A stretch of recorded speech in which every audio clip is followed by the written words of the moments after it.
नमस्कार दोस्तों, एक नई लर्निंग के साथ हाजिर हूँ और आज की इस लर्निंग में हम लोग जानने की कोशिश करेंगे HFCL लिमिटेड को लेकर। एक ऐसी कंपनी है और कंपनी क्या करती है, इसकी बिजनेस मॉडल से लेकर के हम मार्केट की डिमांड तक की चर्चा करने की कोशिश करेंगे। इनकी वेबसाइट्स पे जैसे विजिट करेंगे तो आपके सामने ये दिखता है कि ये कंपनी अलग-अलग सेगमेंट अलग-अलग सेक्टर के लिए कंपनी कामकाज करती है। खास करके जो कामकाज है, वो नेटवर्किंग से रिलेटेड कंपनी का कामकाज है। कहते हैं इंटीग्रेटेड सिस्टम्स को लेकर के या और इसको रखा गया है टेलीकम्युनिकेशंस सिस्टम के अंदर इसको रखा गया है, जहाँ पे डिफेंस कम्युनिकेशंस हों, रेलवेज़ कम्युनिकेशंस हों। इसके अलावा कहती है ये इनके पास जो ऑर्डर वगैरह मिलते हैं वो भी इनके पास रेलवे से डिफेंस से, इसीलिए इनको नाम ना इसका नाम थोड़ा सा छोटा सा है, लेकिन इसके नाम से पता नहीं चलता, लेकिन कंपनी के कामकाज से लगता है कि नेटवर्किंग और बाकी सब चीजों में काम करती है। कहती है फाइबर ऑप्टिक्स से लेकर के टेलीकम्युनिकेशंस हो, डिफेंस हो या पैसिव्स नेटवर्क कंपोनेंट्स बनाने वाली कंपनी के तौर पे कामकाज करती देखी गई है। इसके अलावा नेटवर्क सॉल्यूशन का कामकाज भी करती है और जैसे हमने कहा कि ये डिफेंस सेक्टर के लिए, ये रेलवे सेक्टर के लिए इनके पास कामकाज है, तो इनके पास उनसे ऑर्डर भी मिलते होंगे। HFCL लिमिटेड इसका नाम है। चलिए जरा जानने की कोशिश करेंगे 5G ट्रांसपोर्ट प्रोडक्ट को लेकर के आजकल बड़ा तेजी से कामकाज करती देखी गई, जहाँ पे 4G के अंदर भी अच्छी खासी कामकाज करती देखी गई। मार्केट को लेकर क्या अवधारणाएं हैं और क्या तरह से मार्केट का कामकाज है, कंपैरिजन करते हुए चाहे इनकी फंडामेंटल से लेकर के जो टेक्निकल ट्रेंड तक की हम चर्चा को शामिल करेंगे। उसमें ये कहता है कि कंपनी का यदि आप बुक वैल्यू से अब अवलोकन करेंगे तो आजकल जो प्राइस है वो 333% की मूवमेंट क्रिएट किया है। इंटरेंसिक वैल्यू ये भी काफी हद तक ऊपर क्रिएट हो चुका है। इसका रेंज आप देखेंगे तो लगेगा कि ये हायर से लोअर की तरफ लुढ़कती जा रही है। इसकी रेंज यही कहती है, लगातार प्रेशर्स बनती जा रही है। आखिर इस प्रेशर के पीछे रीजन क्या है और क्या इसको लेकर के आंकड़ा क्या कहती है? जहाँ इंडस्ट्रियल के पीई के मुताबिक आज भी ये ओवर वेटेज की बात कहती है। इसके अलावा यदि आप अर्निंग पर शेयर को देखते हैं, नंबर ऑफ शेयर देखते हो तो 144 करोड़ के हिसाब से नंबर ऑफ शेयर है। मार्केट कैप तो अच्छा खासा है, करीब 14,000 करोड़ के आसपास की बात करती है। आरओई आरओसी की आंकड़ा देखें तो 9% से लेकर के 13% तक रिटर्न की बात कहती है, तो वहीं डिविडेंड पेइंग कंपनी रही है। प्रमोटर साहब का जो होल्डिंग है वो बहुत कम है, मुट्ठी भर से थोड़ा सा बड़ा है, 35% की होल्डिंग है। उसमें भी एक बहुत बड़े डिमेरिट का संकेत ये दर्ज करती है कि यहाँ पे प्रमोटर साहब ने अपनी होल्डिंग को प्लेज करके रखा है। इसके अलावा कुछ नेट इनकम मार्जिन को देखें तो कंपनी केवल 8% की कमाई को सेव करती है और बाकी सब चीज़ों को लेकर यदि दिसंबर तक का रिजल्ट अपडेटेड है तो शायद इन सब चार बातों को लेकर कोई कनेक्शन की बात नहीं कहती है। यदि नहीं है तो उसको आप हकीकत को जानने में मदद ले सकते हैं। यदि कंपनी के बारे में देखा जाए तो कहती पहले ये कंपनी इसका नाम जो है हिमाचल फ्यूचरिस्टिक्स कम्युनिकेशन लिमिटेड हुआ करता था, बाद में इसका नाम छोटा सा करके HFCL कर दिया गया। और कहती इंफ्रास्ट्रक्चर्स स्पेनिंग टेलीकम्युनिकेशंस और infrastructures development systems integration system को लेकर कंपनी का कामकाज रहा, जबकि केवल इकलौता कंपनी नहीं है मार्केट में, इसके अलावा काफी सारी कंपनी है मार्केट में जहां पे कामकाज देखने को मिलता है। पिछले 5 साल की ट्रेंड को देखेंगे तो मार्केट एक जो रनवे से जो उड़ती देखी गई थी, उसमें एक ब्रेक लगती देखी और यहाँ पे लगातार प्रेशर्स क्या था, बिकवाली का था। और ट्रेंडिंग कह सकते हैं कि अभी के रिसेंटली ट्रेंडिंग की यदि बात करें तो रिसेंटली ट्रेंडिंग पिछले 1 महीने से लगातार बिकवाली का प्रेशर देखने को मिला है। लेकिन एक चीज और कहता हूं कि यहाँ पे एक सपोर्टिंग लिया था इस प्राइस के आसपास और सपोर्टिंग के बाद मार्केट उछलने के लिए भी तैयार होती दिखी है।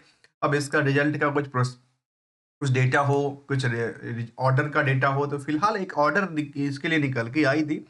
इसी महीने की बात है, जनवरी को 23 तारीख को इनके पास रेल विकास निगम लिमिटेड से शायद 2100-2200 करोड़ का एक ऑर्डर मिला है, जो कि नेटवर्किंग स्ट्रॉन्ग करने के लिए, जहाँ पे जनरल कॉन्टैक्ट को लेकर के, जहाँ पे supply for the optical fibre cables की बात किया है, जहाँ पे टेलीकम्युनिकेशन टेली इक्विपमेंट्स हों या फिर रिलेटेड एक्सेसरीज हों जो कि नेटवर्किंग सिस्टम को मजबूत करने में कामकाज करती। पीयर्स के मुताबिक भी कंपेयर करेंगे, जिसमें हमने कुछ कंपनी को जिक्र किया, जहाँ पे इंडस टावर होगा, विंध्या टेलीकॉम टेली लिंक होगा या जीटीएल इंफ्रास्ट्रक्चर जैसे कंपनी को शामिल हमने किया है।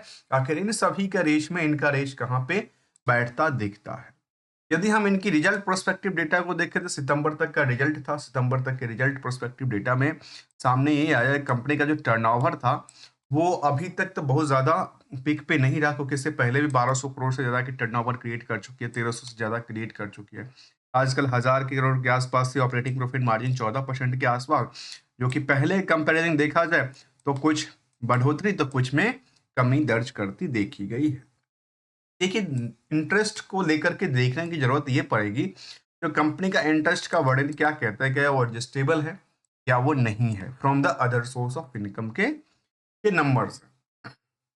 ओवरऑल अपन ईयरली डेटाबेस को देखेंगे तो समझ में आता है कि सेल्स में कुछ बड़ी हलचल रही नहीं एज अ टाइम फ्रेम, जबकि कंपाउंडेड प्रॉफिट में करीब 23% की उछाल रही तो सीजीआर में डिक्लाइनिंग दर्ज करती देखी गई, जबकि रिटर्न ऑन इक्विटी भी डिक्लाइनिंग रेशियोज की तरफ इशारा करती देखी गई। तो मार्केट की हलचल ये कहा कि यहाँ पे ओवरऑल कंपनी 8% की कमाई को सेव कर पाती है अपने revenue plus other source of income को मिला करके, जो प्रॉफिटेबिलिटी बुक की करके रखा है उसके नंबर को हमने परसेंटेज कन्वर्ट किया। तो जबकि इस आउटस्टैंडिंग वर्सेस सेल्स को, आउटस्टैंडिंग वर्सेस नेट प्रॉफिट को देखेंगे तो 620% की आंकड़ा को टच करती है, और डेट टू इक्विटी हो, करंट रेशियो की नंबर हो, या outstanding in the sales part पर देखा है तो 53% तक की रेशियोज को दर्ज करती देखी गई है। यदि रिस्क फैक्टर देखा जाए तो रिस्क फैक्टर कंपनी में मार्च तक बहुत बड़ी रिस्क फैक्टर थी, 6 महीने से ज्यादा की बातें को शामिल करती थी। लेकिन यदि आप कर्ज को लेकर देखा तो कंपनी लगातार कर्ज भी बढ़ा रही है। कर्ज को लेकर कर क्या रही है, तो कर्ज को लेकर फिक्स एसेट्स में कुछ डेवलपमेंट कर रही है, और बाकी के अपने फिक्स एसेट्स के अलावा अदर चाहे इन्वेस्टमेंट हो चाहे फिर अदर एसेट्स के अंदर भी नंबर को ट्रांसफर करती देखी गई है। ओवरऑल ये कह सकते हैं कि कंपेरिजन यदि इसको पीयर से करते हो तो यहाँ पे कोई ऐसा डेटाबेस स्किनर के बेसिस पे नहीं है, लेकिन बीएससी डेटाबेस के मुताबिक इसको इंडस्ट्री टावर, विंध्या टेलीकॉम और जीटीएल इंफ्रा से कंपेयर करेंगे तो उनका परफॉर्मेंस लिहाज कैसा रहा है और इसका कैसा अवलोकन किया करता है। जरा एक नजर और डालते हैं कंपनी को लेकर के, और वो समझ में ये आती है कि निवेशकों को लेकर इंटरेस्ट जो कंपनी में है, प्रमोटर के पास जो होल्डिंग है 35% के आसपास है, जो लगातार थोड़ी बहुत कमी दर्ज करती देखी गई। एफआईडीआई के पास होल्डिंग लगातार बनी हुई है, जबकि डीआई ने इसमें होल्डिंग को बढ़ाई नजर आती है। तो इसको ये भी कह सकते हैं जो डीआईआई बाइंग स्टॉक के तौर पे भी इसको देखी जा सकती है, जो कि लास्ट क्वार्टरली डेटाबेस में निकल के आती है।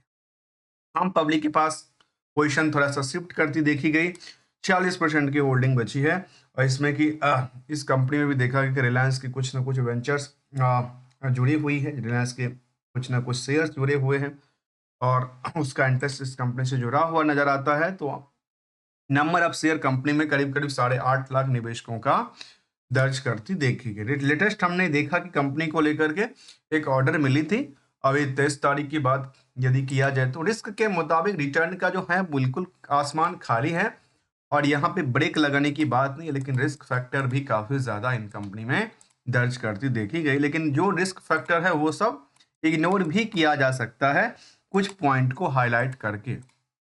इसके अलावा यदि हम रिस्क के मुताबिक रिटर्न की तरफ मूव करके देखें तो पिछले एक साल की जो रिटर्न एक्सपेक्टेशंस रहा है, जहां पे इस कंपनी की यदि 3% 4% गिरावट रही, तो इंडस टावर में करीब 50% की हलचल देखने को मिला, तो वहां विंध्या टेलीकॉम के अंदर 32% की गिरावट, तो जीटीएल इंफ्रास्ट्रक्चर के अंदर करीब 3% के आसपास खरीदारी देखने को मिला।